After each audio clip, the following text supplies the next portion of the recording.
Alors Cook & Go, c'est un concept d'atelier de cuisine qui est à la fois un loisir et un service pratique. Et c'est ce qui rend le concept de Cook & Go innovant, c'est que les gens viennent à la fois pour s'amuser en cuisinant avec un chef, et ils viennent aussi parce qu'ils vont cuisiner chez nous des repas pour chez eux et pour des occasions de la vie réelle, pour un repas d'anniversaire, pour un dîner entre copains, pour un repas de famille du dimanche midi. Ils vont venir cuisiner un menu pour le nombre de personnes souhaitées et puis l'emporter ensuite à déguster chez eux.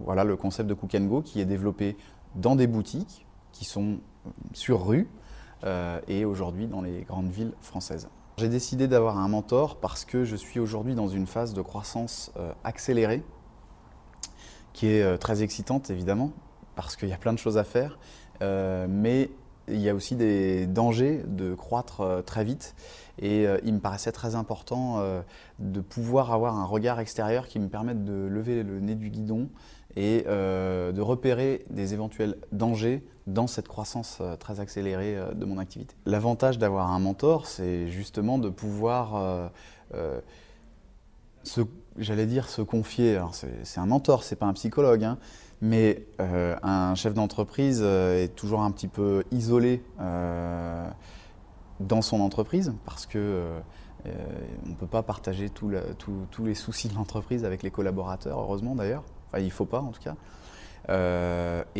Donc du coup, les sources extérieures de conseils, soit elles sont payantes et en règle générale chères, et puis sinon, voilà, il y a des solutions qui existent comme ça. Moi, j'étais lauréat de Réseau Entreprendre dans les premières années de vie de mon entreprise. J'ai trouvé ça vraiment très très bien.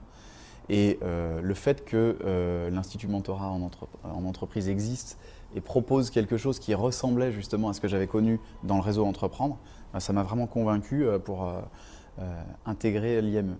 Je ne sais pas ce qu'on peut qualifier de relations professionnelles. Moi, mes relations professionnelles sont chaleureuses parce que j'ai toujours eu l'habitude d'être convivial et ouvert avec les gens et j'aime ça.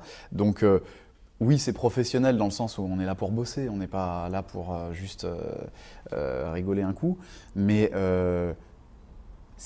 on ne s'appelle pas monsieur et c'est pas protocolaire. Voilà. On se voit en buvant un verre, en se tutoyant et en rigolant quand même un petit peu, parce que sinon c'est pas drôle de bosser sans rigoler. Moi je bosse comme ça ne m'empêche pas d'être productif.